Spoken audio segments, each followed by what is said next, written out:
Bonsoir à toutes, bonsoir à tous. Bienvenue dans votre émission Malikoura Tassira saison 2. Assurer le respect de la loi et le maintien de l'ordre public et de la sécurité sur tout le territoire national, ou encore mettre en œuvre des mesures de préparation et d'emploi des forces de sécurité pour le maintien de l'ordre. Principale mission du ministère de la Sécurité et de la Protection civile, dirigée aujourd'hui par le général de brigade Daoud Ali Mohamedine. Il est l'invité de ce numéro ce soir. Monsieur le ministre, bonsoir. Bonsoir. Merci d'avoir répondu à notre invitation en plateau avec moi pour diriger cet entretien. Madiba Keïta du quotidien national L'Essor. Bonsoir Madiba. Bonsoir. Encore une fois, merci de nous recevoir chez vous. Monsieur le ministre, ma première question, d'abord, dites-nous quelle est la situation sécuritaire des Maliens à travers le pays à ce jour. Merci de m'avoir donné la parole. Je peux à l'entame de mon propos dire qu'aujourd'hui, la situation sécuritaire est satisfaisante. Vous avez eu à le constater depuis un certain temps avec la montée en puissance des forces de défense et de sécurité. Beaucoup d'actions ont été entreprises et beaucoup d'efforts aussi ont été déployés pour doter au maximum, au mieux, nos forces de défense et les forces de sécurité pour pouvoir mener à bien leur mission régalienne. Donc beaucoup d'actions ont été entreprises et continuent d'être entreprises. Les patrouilles à travers les villes, les grandes agglomérations, sur les axes, et tout ça conformément à la vision stratégique du colonel Assimi Goïta, président de la transition, chef de l'État, chef suprême des armées, qui au quotidien nous instruit de travailler pour mettre le Malien et le Mali au centre de tout. Donc aujourd'hui, notre première grande préoccupation, c'est la sécurité du citoyen malien, c'est la sécurité de notre pays. Donc nous y travaillons et je peux encore une fois dire qu'aujourd'hui, la situation sécuritaire s'est beaucoup améliorée. Il y a beaucoup d'événements qui l'attestent. Nous avions eu à organiser dans les très bonnes conditions de sécurité le scrutin référendaire au mois de juin, la biennale artistique et culturelle et bien d'autres grands événements qui ont été organisés où on pensait ne pas pouvoir les faire, mais nous avions pu les tenir et dans de très bonnes conditions de sécurité. Donc aujourd'hui, j'apprécie de façon positive le niveau de sécurité, mais qu'à cela ne tienne, nous ne devons pas baisser le bras. On n'a pas dit que tout est déjà bon.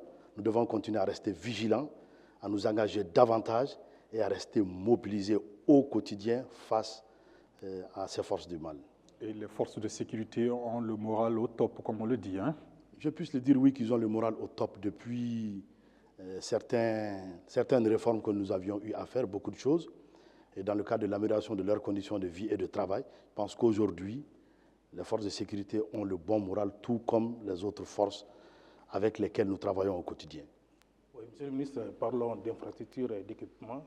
Qu'est-ce qui a été fait concrètement en 2023 ? 2023, je puisse vous dire que beaucoup d'efforts ont été consentis par les plus hautes autorités de ce pays pour, encore une fois, je l'ai dit, pour permettre la montée en puissance des forces de défense et de sécurité. Et pour ce qui concerne les forces de sécurité, nous avions eu, pendant cette année, à réaliser beaucoup de choses. Quand on va dans le domaine de la logistique, nous avions eu à réaliser pour les forces de sécurité, la gendarmerie, la police, la garde, la protection civile, plusieurs dizaines d'engins. Je ne vais pas rentrer dans les détails des chiffres pour des raisons que vous connaissez, mais des engins composés de véhicules d'intervention, de véhicules de remorquage pour la police, des camions d'incendie, des véhicules de levage, des grues, et pour aussi les autres unités, des véhicules d'intervention. Donc, beaucoup de moyens logistiques ont été réalisés au profit de ces forces de défense. L'atteste la dernière cérémonie que j'ai eu à organiser à l'école de la police, où on a eu à distribuer un nombre important de véhicules pick-up pour les unités de la police et certaines unités de la gendarmerie, notamment les unités déployées dans les régions du Nord, précisément à Kidal, Tessalit, à Guelok, qui viennent d'être reprises par les forces de défense et de sécurité. Pour ce qui concerne les infrastructures, beaucoup aussi été fait dans ce sens. Nous avions eu, nous, à créer plus d'une quarantaine de commissariats de police. Nous avions eu à rénover et à construire 37 commissariats de police et rendre opérationnels 9 commissariats de police. Nous avions eu par la même veine à créer 6 postes de secours routiers, 4 centres de secours et rendre opérationnels 9 centres de secours au niveau de la protection civile. Et à cela ne tiennent aussi des brigades de gendarmerie. Quand je pense à la brigade de gendarmerie de Massigui dans la région de Djouila, de Djema, qui ont été aussi construites, et Benena, et plein d'autres. Je ne peux pas me mettre à citer les localités, mais nous avions réalisé beaucoup d'infrastructures dans ce sens. Donc, il y a aussi, comme je l'ai dit, les moyens roulants, il y a aussi les infrastructures. Et à cela s'ajoutent les équipements. Nous avons par la même veine aussi essayé d'équiper. Parce qu'il est bon d'avoir les moyens roulants, mais une autre partie de la guerre, c'est aussi les équipements de protection de nos hommes. C'est aussi l'armement. Nous avons acquis beaucoup d'armes, notamment les armes collectives, qui sont des armes assez redoutables dans le cadre de la lutte contre le terrorisme.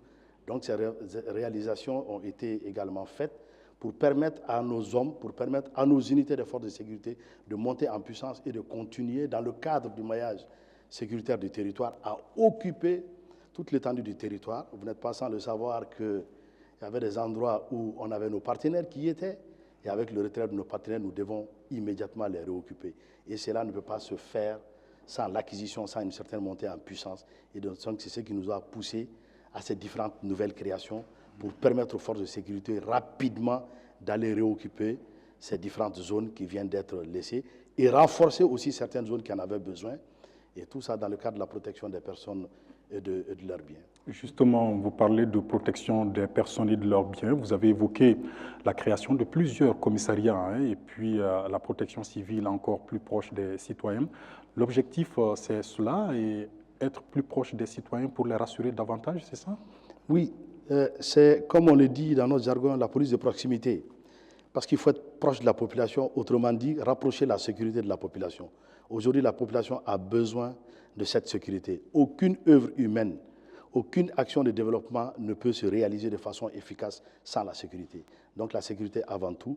Nous travaillons au quotidien dans ce sens pour rapprocher nos unités de sécurité des populations pour qu'elles puissent se sentir sécurisées et afin de les permettre de mener de façon très libre leurs différentes activités socio-économiques. Monsieur le ministre, on a vu que l'armée a reçu des drones, des radars, des blindés, d'autres équipements lourds. Concrètement, qu'est-ce que la police a reçu? Nous, aujourd'hui, nous sommes dans une phase de montée en puissance au niveau des équipements de la police. Comme je l'ai dit, récemment, nous avons eu à acquérir un certain nombre de véhicules. C'est une petite partie d'une grande chaîne d'approvisionnement, si je peux le dire ainsi, mais de livraison en cours. Nous avons une grosse commande en cours de véhicules et d'autres matériels spécifiques, d'équipements spécifiques, au compte de la police, pas seulement au compte de la police, mais au compte aussi de la protection civile, de la gendarmerie, de la garde nationale, donc au compte de toutes les forces de sécurité. Donc, il n'y a pas longtemps, comme je l'ai encore dit, nous avions eu à remettre de façon officielle un certain nombre, mais c'est un lot d'une grande commande en cours qui prend en compte non seulement les anciennes unités qui étaient là, mais toutes les nouvelles créations pour pouvoir les doter en moyens roulants et ensuite en armement, en munitions et en équipements spécifiques de protection de nos hommes. Donc ça prend en compte tous ces différents aspects d'équipement. Vous avez parlé de drones, tout ça, comme je l'ai dit. Je ne vais pas rentrer dans les détails, mais aujourd'hui, tout ce qui est commandé pour les forces de défense est commandé aussi pour les forces de sécurité. C'est une seule famille, c'est une seule famille aujourd'hui. Nous n'avions pas cette notion de disparité, c'est les forces de défense et de sécurité. Nous travaillons ensemble pour la protection des personnes et de leurs biens et la lutte contre le terrorisme sous toutes ses formes, le banditisme. Et aujourd'hui, la main dans la main, nous travaillons ensemble sur toutes les emprises. Vous avez à constater aujourd'hui, avec l'entrée de l'armée à Kidal, on a un commissariat de police à Kidal, on a une direction régionale de la protection civile à Kidal. Donc partout où les forces de défense sont déployées, immédiatement les forces de sécurité aussi doivent y être déployées. Donc vous participez pleinement aux opérations au quotidien sur les théâtres à travers le pays? Oui, nous participons de façon efficace et de façon engagée aux différentes opérations de sécurisation avec les forces de défense.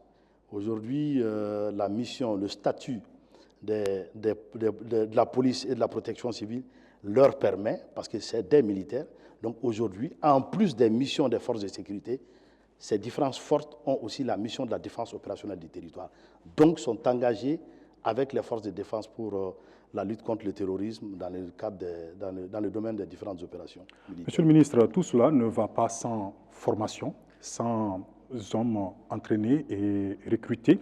Les effectifs, nous le savons, ont été suffisamment renforcés au niveau de la sécurité. Pouvez-vous nous en dire plus à ce niveau? Comme je l'ai dit, c'est un grand effort qui a été consenti par les autorités de la transition. sous le leadership de son Excellence le colonel Assimi Goïta, qui est le chef suprême des armées, et pour remonter les effectifs. Parce qu'aujourd'hui, nous avons besoin d'occuper tout le territoire national. Nous avons un très grand pays, et donc, pour occuper le pays, il faut bien sûr des effectifs. Nous pouvons créer des unités, mais il faut que ces unités soient armées de personnel et de moyens. C'est pourquoi aujourd'hui, les recrutements se font. Tous les ans, nous recrutons un effectif assez conséquent. Il y a même tout de suite un recrutement en cours au niveau de la police, je ne parle pas de l'armée, oui, au niveau de la police et de la protection civile qui rentre dans ce cadre. Parce qu'on a aujourd'hui besoin d'effectifs et comme vous l'avez si bien dit, d'hommes bien formés. Nous n'avons pas que besoin de porteurs d'uniformes, nous avons besoin d'hommes bien formés, des hommes engagés. Et c'est dans ce sens que nous avons mis un accent très particulier aujourd'hui sur la formation des hommes, parce qu'il est bon d'avoir des équipements, il est bon d'avoir les moyens logistiques, mais quand on n'a pas des hommes bien formés et bien entraînés, je pense qu'il y a une partie qui n'est pas bien faite. Oui, monsieur le ministre, récemment, vous avez lancé un concours de recrutement de gardiens de paix de la police. Moi, je voudrais savoir leur mission. Est-ce que leur mission est différente de celle de la police et des autres forces de sécurité? Vous l'avez si bien dit, on a lancé le recrutement de gardiens de paix. C'est tout à fait normal. C'est une nouvelle catégorie qui vient d'être créée au niveau de la police. Parce que vous êtes pas sans le savoir que nous avions militarisé la police. Donc il fallait avoir les mêmes catégories qu'au niveau des forces de défense, l'armée. Donc aujourd'hui, la police a ces trois catégories. La catégorie des commissaires, la catégorie des sous-officiers et aussi la catégorie des policiers du rang qu'on appelle les gardiens de paix. C'est les équivalents de soldats dans l'armée. Cette catégorie n'existait pas. Dans la police, avant, on commençait par le grade de sous-officier, contrairement à l'armée. Donc c'est la militarisation, leur intégration dans le statut général des militaires qui imposait la création de cette catégorie. C'est des policiers comme les autres policiers, mais des soldats de la police qui ont, comme les autres policiers, leur mission de sécurité, mais aujourd'hui aussi ont des missions militaires parce que la police est militarisée, la protection civile est militarisée. Est-ce que ce processus a un engouement auprès des jeunes ou des Maliens? Ce n'est pas assez connu, n'est-ce pas? Ce n'est pas assez connu, oui, mais il a un très grand engouement. C'est ce qui nous a d'ailleurs poussé à reporter par 2 fois le délai de dépôt. On avait déjà fixé une première date pour le délai de dépôt et on l'a repoussé par 2 fois en commun accord avec le ministère de la Défense, l'état-major général. Cela dénote d'un engouement pour le recrutement et aussi la détermination et l'engagement des jeunes Maliens à servir leur pays, à défendre leur pays. Il y a un très grand engouement, bien vrai que c'est une nouvelle catégorie, mais l'engouement reste très, très, très, très significatif. Cela, je le mets au compte, bien sûr, de cette fierté, de cet esprit patriotique que nous commençons à voir au niveau de nos jeunes pour défendre leur patrie. Monsieur le ministre, au plan institutionnel, est-ce que vous pouvez nous dire quelles sont les réformes majeures entreprises courant 2023 par votre département? Nous avions eu à faire beaucoup de réformes au niveau des forces de sécurité, bien sûr, tout comme au niveau des forces de défense. Parmi ces réformes, je peux citer quelques réformes majeures. Vous savez, suite aux assises nationales de la refondation, une recommandation forte était sortie qui concernait la militarisation de la police et de la protection civile. Donc ça, c'est une réforme majeure que nous avions eu à faire, militariser la police et la protection civile. Et cette militarisation a permis vraiment d'éliminer un certain cloisonnement, certaines disparités entre les forces de défense et de sécurité. Aujourd'hui, toutes les forces de défense et de sécurité du Mali sont des militaires. Bien sûr, chaque composante a sa mission particulière, mais l'ensemble a la mission du soldat, la mission du militaire. Et ces réformes, comme je l'ai dit, nous ont poussé à prendre beaucoup de textes subséquents. Après la loi de la militarisation qui a été adoptée au CNT, il y a eu aussi l'adoption du statut général de militaire qui a intégré la police et la protection civile. Donc aujourd'hui, le policier, le sapeur-pompier a les mêmes avantages, a le même traitement salarial qu'un militaire de l'armée de terre, de l'armée de l'air, de la garde auto. Donc aujourd'hui, ça fait partie des réformes majeures que nous avions eu à faire au niveau de notre département. Et nous avions eu aussi, au-delà de ça, à prendre certaines grandes décisions. La création de l'école d'état-major des forces de sécurité qui n'existait pas. On a aujourd'hui au Mali, on n'avait qu'une seule école d'état-major, celle de Koulikoro. Aujourd'hui, les forces de sécurité aussi ont une école d'état-major. Ça rejoint un peu ce que vous avez dit. la formation des hommes, parce qu'on a aujourd'hui besoin de former nos hommes, et surtout les officiers qui sont destinés au commandement. Nous avions eu aussi à faire une réforme majeure, le rattachement du commissariat aux réformes de la sécurité, qui était initialement rattaché à la primature. Aujourd'hui, ce commissariat est rattaché au ministère de la Sécurité. Ça permet à cette structure d'être beaucoup plus efficace, beaucoup plus dynamique, surtout dans le domaine de la sécurité humaine. On avait une autre structure qui était là, mais qui n'était pas opérationnelle, qui est la mission interministérielle de coordination de la lutte contre la drogue, qui met en œuvre l'élaboration et la validation du plan national de lutte contre la drogue. Cette structure aussi, on l'a opérationnalisée. Donc il y a beaucoup de réformes que nous avions eu à mettre en place, mais je viens de citer quelques réformes majeures. À cela s'ajoute bien sûr la création de beaucoup de structures. Quand on regarde aujourd'hui, on a 9 régions de la garde nationale qu'on a eu à créer, il y a 9 régions de la gendarmerie, il y a 11 groupements de la garde nationale. Nous avons eu à créer 6 compagnies d'intervention de la police nationale qui seront formées dans la règle de l'art pour aussi accompagner les forces de défense et de sécurité dans leur mission au quotidien. Donc beaucoup de réformes ont été entreprises.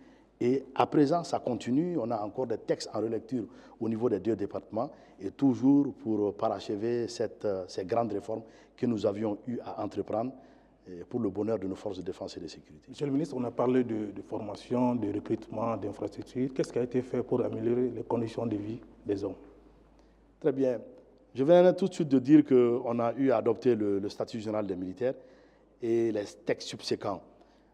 J'avoue qu'aujourd'hui, avec l'adoption de ce statut général de militaire, beaucoup de choses ont été améliorées dans le cadre du domaine des conditions de vie et de travail de nos hommes.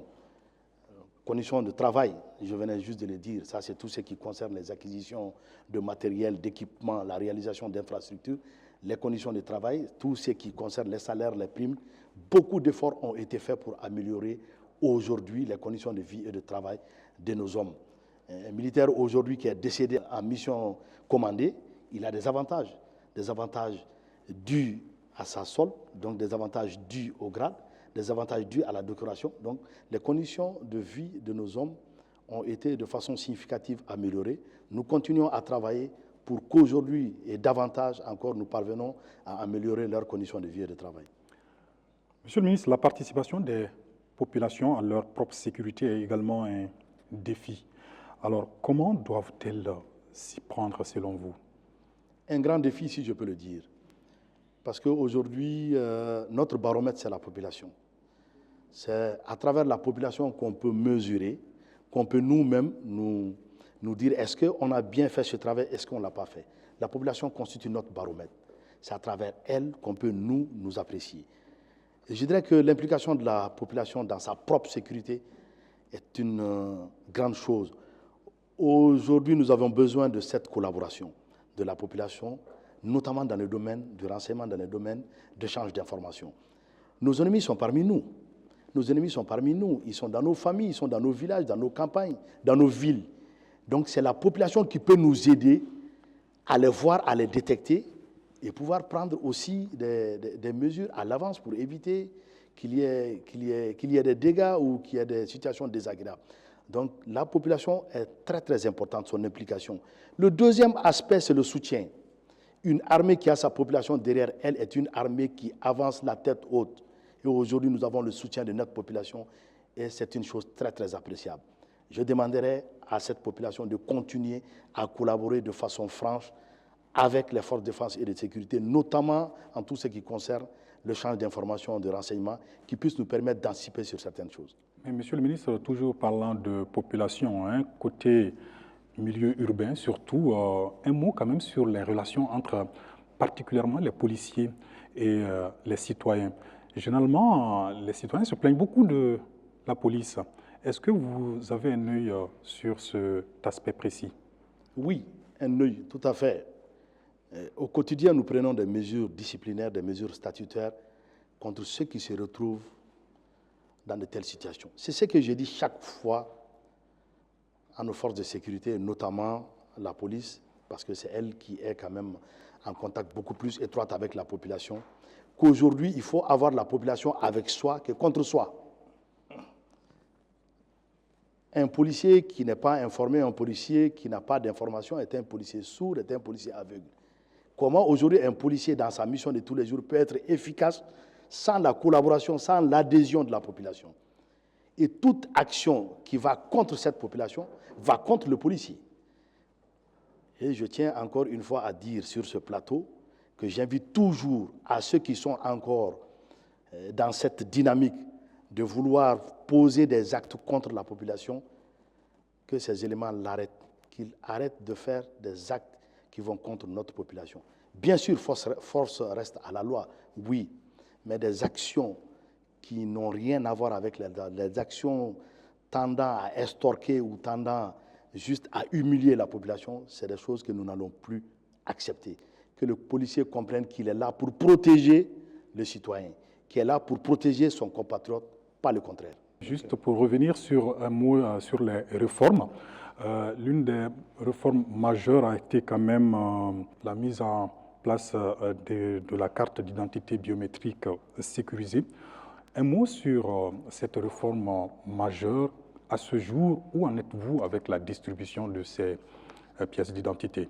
Merci. La carte d'identité est une réforme majeure aussi au niveau de notre département, en rapport bien sûr avec le ministère de l'administration territoriale, parce que non seulement la carte d'identité biométrique qui a été instituée par un décret pris en Conseil de ministres, permet de servir de carte d'identité, donc d'identification du citoyen, mais sert aussi de carte d'électeur. Cela nous permet de faire certaines économies sur les ressources de l'État, parce que chaque année, il faut imprimer des cartes d'électeurs. Et donc, c'est une carte qui peut en elle faire deux. Elle prend aussi en compte tout ce qui est le numéro NINA.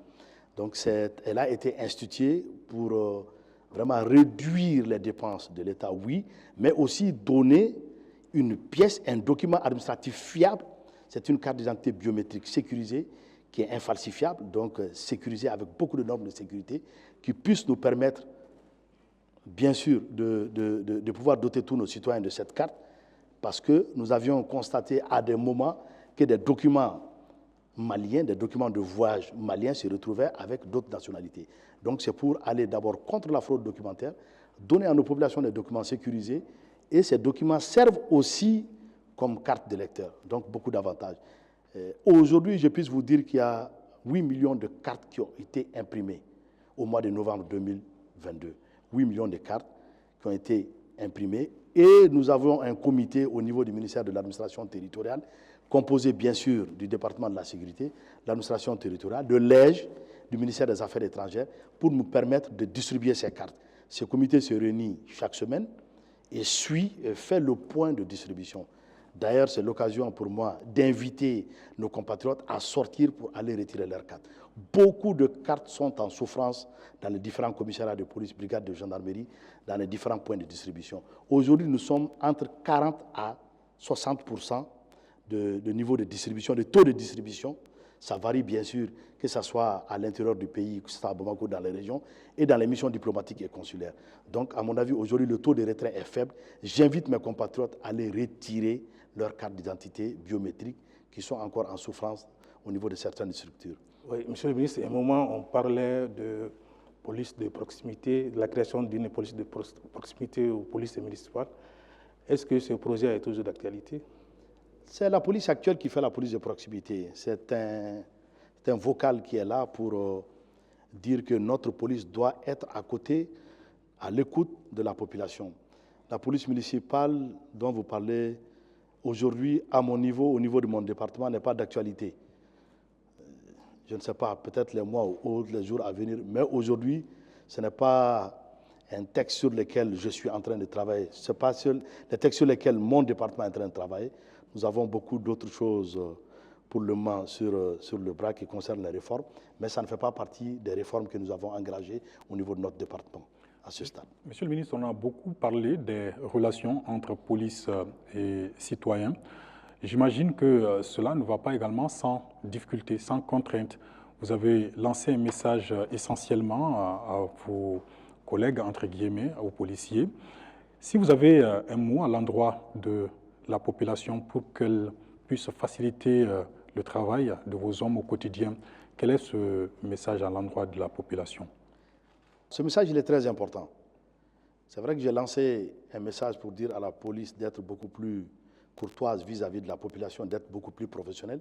Mais je demande aussi en revanche à notre population d'être coopérative et de continuer à soutenir nos forces de défense et de sécurité. Que la population se dise que ces forces de sécurité, même au-delà, les forces de défense et de sécurité sont là pour protéger cette même population, protéger leurs biens, protéger l'ensemble du territoire, pas autre chose. Donc je demande à la population de faciliter le travail de notre police, des forces de sécurité, qu'elles se disent que ces forces sont là pour les protéger. Les forces sont là pour les protéger. Il est alors très important que nous ayons leur collaboration, leur adhésion pour nous permettre de mener à bien leur mission. Et en termes de perspective, est-ce qu'aujourd'hui on peut savoir quels sont les grands projets de votre département? Nous sommes très ambitieux, Et toujours nous travaillons dans la vision stratégique du chef suprême des armées, comme je l'ai dit, qui met le Malien et le Mali au centre de tout. Autrement dit, la sécurité du Malien et du Mali. Et dans cette même optique, nous allons continuer en termes d'ambition au maillage sécuritaire. Nous allons étendre le maillage sécuritaire, continuer à travailler pour que les forces de sécurité soient partout où elles ne le sont pas pour le moment. Vous savez que nous sommes en train de nous déployer conformément au découpage administratif, mais aussi conformément aux zones de tension. Et donc notre ambition aujourd'hui, c'est de dupliquer les unités des forces de sécurité et aussi travailler pour les équiper. C'est bon de les déployer, mais il faut d'abord avoir un personnel bien formé et bien équipé. Donc nous travaillons et pour le maillage sécuritaire du territoire, pour l'équipement de nos forces de sécurité, la construction des infrastructures. Donc c'est sur ces domaines que nous travaillons beaucoup en rapport avec les forces de défense pour dire aujourd'hui que nous avons de très grandes ambitions. Et à cela s'ajoute aussi les recrutements. Nous sommes en phase de recrutement, les formations qui sont en cours, et tout ça, ça rentre dans le cadre de la montée en puissance de nos forces de défense et de sécurité. Nos ambitions vont dans ce sens. Nous allons continuer à travailler pour occuper le terrain parce qu'aujourd'hui, nous avions besoin d'occuper les endroits qui étaient initialement occupés par les forces partenaires qui ne sont pas là. Et même des endroits qui n'étaient pas occupés par ces forces partenaires, nous devons y être compte tenu de la cartographie sécuritaire. Tout cela ne va pas sans moyens. Avez-vous les moyens de vos ambitions, de votre politique? Nous sommes un pays pauvre, c'est vrai, et nous traversons un contexte économique difficile, pas que le Mali, la sous-région et de façon générale le monde. C'est même la géopolitique actuelle qui le fait. Mais je peux vous rassurer que les plus hautes autorités de ce pays, sous le leadership, comme je l'ai dit, du chef suprême des armées, met au maximum les moyens à la disposition des forces de défense et de sécurité pour s'équiper, se former, s'entraîner et pouvoir aller combattre, pouvoir aller lutter contre le terrorisme, protéger les personnes et leurs biens. Monsieur le ministre, la militarisation de la police a fait couler beaucoup de salive. Est-ce qu'aujourd'hui, vous avez une certaine satisfaction par rapport à cette décision? Personnellement, je suis satisfait et je pense que la majeure partie des policiers aussi le sont. Je suis personnellement satisfait de cette militarisation qui nous a permis de donner à la police d'autres missions qu'elle n'avait pas. Avant, c'était une force qui n'était pas militarisée, des hommes en uniforme avec des armes. Donc, il y a certaines missions qu'elles ne pouvaient pas faire vu leur statut. Et aujourd'hui, qu'elles sont dans le même statut que les militaires, elles font, en plus de leur mission de policier, elles font les missions de défense opérationnelle du territoire, de la lutte contre le terrorisme. Je suis personnellement satisfait. C'est un départ. Nous sommes en train de travailler, nous sommes en train d'améliorer les textes, de prendre beaucoup d'autres textes pour que cette intégration de la police et de la protection civile dans ce statut puisse être effective. Monsieur le ministre, nous arrivons quasiment au terme de cet entretien. Juste une question sur la coopération sous-régionale. J'imagine que vos missions, c'est essentiellement à l'intérieur du pays, mais vos hommes interviennent quand même au niveau frontalier. Est-ce qu'à ce niveau, cette coopération avec les pays voisins existe, notamment dans le cadre de l'AES? Oui, nous avions une coopération très dynamique avec les pays voisins, notamment, comme vous l'avez dit, les pays de l'AES. Dans le domaine des forces de sécurité, nous avons cette coopération dans le domaine de la sécurité, échange d'informations, le pistage aussi des grands bandits, des grands délinquants, des grands terroristes. Donc nous travaillons au quotidien dans ce sens. Et nous avons des très très bons rapports avec le Burkina, avec le Niger. Nous échangeons au quotidien.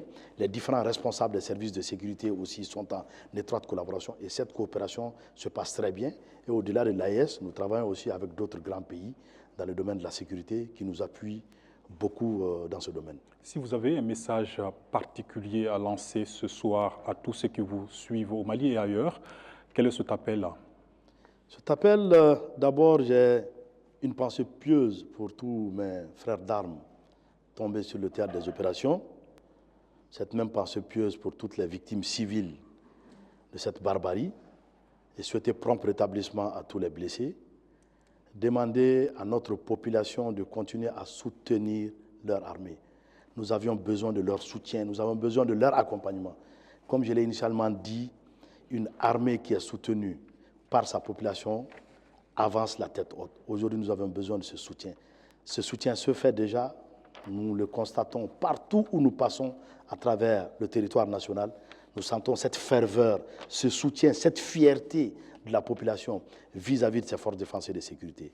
Nous leur demandons encore d'œuvrer dans ce sens, de continuer à nous soutenir. Et pour finir, je formule les vœux de bonne et heureuse année 2024 pour tous mes concitoyens. Merci beaucoup, Monsieur le Ministre. Merci, Madiba. Merci, Ibrahim. Merci également à vous, chers téléspectateurs. Fin de ce numéro de Mali Koura Tassira 2. Très bon moment de télévision en notre compagnie. Bonsoir.